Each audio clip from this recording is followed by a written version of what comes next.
Hello everyone, welcome back to our channel Bioverse the universe of biology. और हमारी chromatography का जो lecture series चल रहा है उसका आज 5th लेक्चर है और आज हम पढ़ेंगे आयन एक्सचेंज क्रोमेटोग्राफी। पहले इसके नाम से हम समझने की कोशिश करते हैं कि कॉन्सेप्ट क्या हो सकता है। आयन एक्सचेंज मतलब कि यहाँ पे पहली बात तो आयन का इस्तेमाल हो रहा है और उसकी मदद से हम एक्सचेंज कर रहे हैं। ठीक है, किसके लिए एप्लीकेबल है? सिर्फ चार्ज्ड मॉलिक्यूल, सिर्फ पोलर मॉलिक्यूल के लिए एप्लीकेबल है। ये बात ध्यान दीजिएगा। इसको आप एक लिमिटेशन भी इसकी कह सकते हैं, पोलर मॉलिक्यूल के लिए ये लगेगा, क्योंकि आयन रहेगा तभी तो आयन एक्सचेंज होगा। क्या क्या कंसिस्ट करता है, इसके कंसिस्टेंट्स देखते हैं, कॉन्स्टिट्यूएंट्स। पहले तो एक इनसॉल्युबल मैट्रिक्स होना चाहिए। इनसॉल्युबल कोई चीज़ होगी तभी ना हम उसके ऊपर में जो है मतलब चलाएंगे चीज़ों को, स्टेशनरी फेज़, मोबाइल फेज़ को।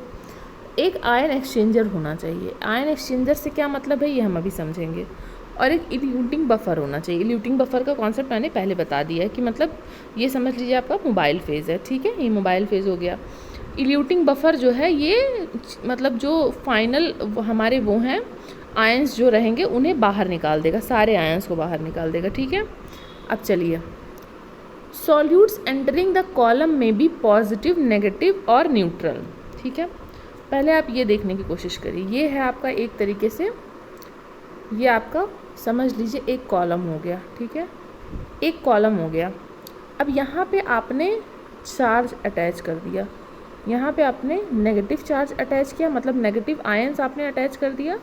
चार्ज मतलब क्या हुआ? आयन। तो ये क्या बन गया? ये आपका एक एक्सचेंजर बन गया। अब आप यहाँ से पास करवाएंगे आयंस को, मॉलिक्यूल्स को। किस किस तरह के?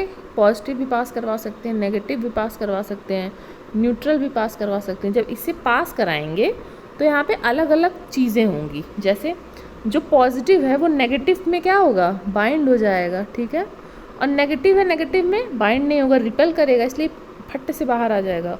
और न्यूट्रल इन दोनों के बीच में रहेगा। ठीक है ना, तो इसी को बेसिकली आयन एक्सचेंज क्रोमेटोग्राफी का पूरा प्रिंसिपल ही यही है। यहाँ पे हम आयन की जो मतलब पॉजिटिव और नेगेटिव साइड होती है उसका फ़ायदा उठाकर हम सेपरेट करते हैं मॉलिक्यूल्स को। Solute ions of the opposite charge, जो आयंस हैं अपोजिट चार्ज के, वो मोबाइल लिक्विड फेज में आयन एक्सचेंजर से बाइंड कर जाएंगे। कैसे बाइंड करेंगे? आयनिक इंटरेक्शन या फिर इलेक्ट्रोस्टैटिक इंटरेक्शन फॉर्म करेंगे। अब जो स्ट्रेंथ है आयन की वो किस पे डिपेंड करेगी? साइज ऑफ द चार्ज पे और चार्ज डेंसिटी ऑफ सॉल्यूट पे। ठीक है, दोनों चीज़ पे मैटर करेगी कि कितना बड़ा चार्ज है और चार्ज की डेंसिटी क्या है सॉल्यूट की। सबसे बड़ी बात है साइज़ देखनी है हमें और चार्ज की डेंसिटी देखनी है।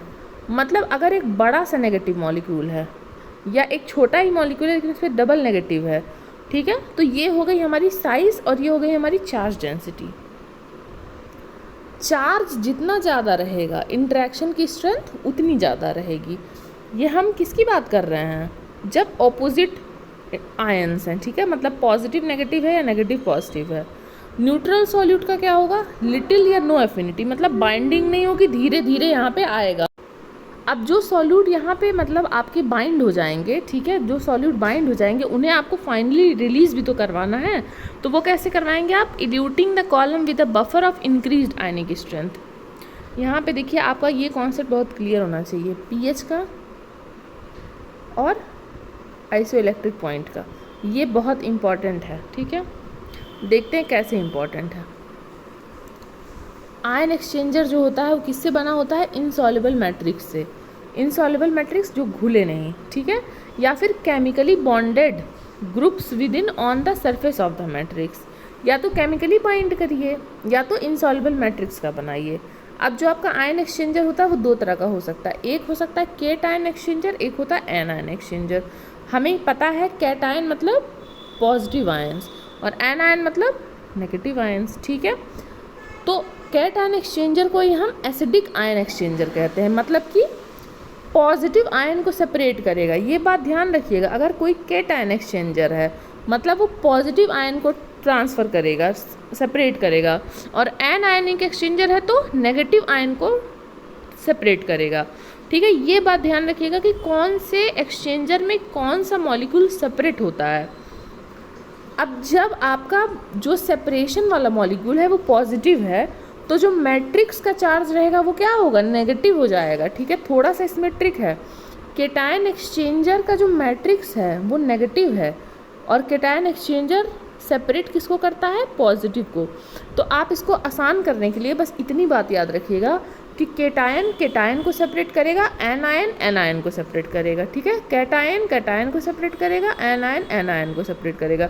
ये फैक्ट दिमाग में याद कर लीजिए, इसके हिसाब से आप मैट्रिक्स का चार्ज सेट कर देंगे। क्योंकि कॉमन सी बात है, अगर कोई कैटायन को सेपरेट कर रहा है तो उसमें मैट्रिक्स नेगेटिव लगेगी, और अगर कोई एनायन को सेपरेट कर रहा है तो उसमें मैट्रिक्स पॉजिटिव लगेगी। ठीक है, अब ये आपका हो गया। यहाँ पे मैट्रिक्स नेगेटिवली चार्ज है, देखिए यहाँ पे ध्यान से, यहाँ पे देखिए नेगेटिव चार्ज मैट्रिक्स में लगा हुआ है, पॉजिटिव चार्ज यहाँ पे सेपरेट हो रहा है। ठीक है, इसी तरह से यहाँ पे पॉजिटिव चार्ज जो है मैट्रिक्स में लगा है, नेगेटिव चार्ज सेपरेट हो रहा है। Low charge density are eluted out first, high charge density eluted out late. अब सपोज करिए क्वेश्चन देता है कि कोई मॉलिक्यूल्स हैं जो इस तरीके से बाहर आ रहे हैं, इस ऑर्डर में बाहर आ रहे हैं आपके केटायन एक्सचेंजर से। ठीक है, तो सबसे ज़्यादा पॉजिटिव कौन सा होगा, सबसे ज़्यादा पॉजिटिव कौन सा होगा, सी होगा। ऑब्वियस सी बात है, क्योंकि जो जितना ज़्यादा पॉजिटिव है वो उतने ज़्यादा अच्छे से बाइंड करेगा, और इसीलिए उतनी ही देर लगेगी उसको बाहर निकलने में। ठीक है ना, तो जितना ज़्यादा चार्ज डेंसिटी रहेगा वो उतना लेट बाहर आएगा। एनायन एक्सचेंजर के बारे में देख लीजिए कि कौन कौन चीज़ों से बनता है।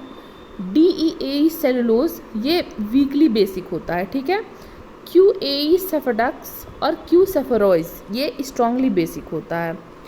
केटायन एक्सचेंजर में क्या होता है, CM सेलुलोज से बनता है, वीकली एसिडिक होता है, और इसमें भी सेफ्रोज और सोर्सेस नाम के ये सब मटेरियल का नाम है, ये स्ट्रांगली एसिडिक होता है। ठीक है, अब एक और कॉन्सेप्ट समझिए।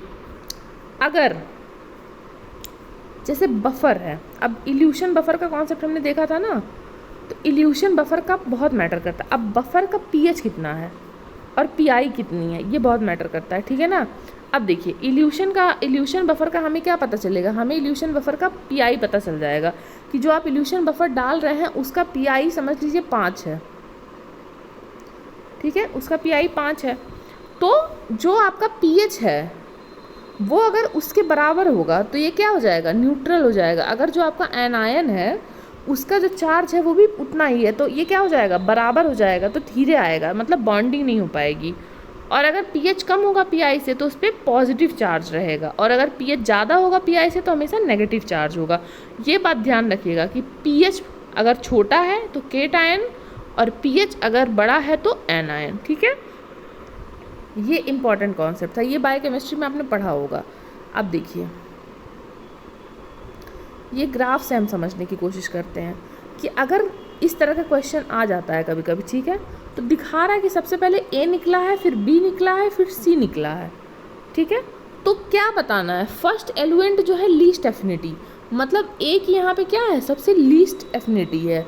लास्ट एलिमेंट मोस्ट एफिनिटी, जो सबसे लास्ट में निकलेगा वो सबसे ज़्यादा बाइंडिंग एफिनिटी होगी उसकी। ठीक है ना, 3 तरह के यहाँ पे बफर इस्तेमाल किए जाते हैं। पहला है इक्विलिब्रियम बफर, जिसका pH 7 रखा जाता है। बफर क्या है, बफर जो है एक ऐसी, मतलब एक ऐसा जो है मिक्सचर होता है, सॉल्यूशन होती है जो कि आपका pH मेंटेन रखती है। मतलब एसिड में अगर मिलाएंगे तो उसका pH नहीं बढ़ने देगा, और बेस में मिलाएंगे तो उसका pH नहीं बढ़ने देगा।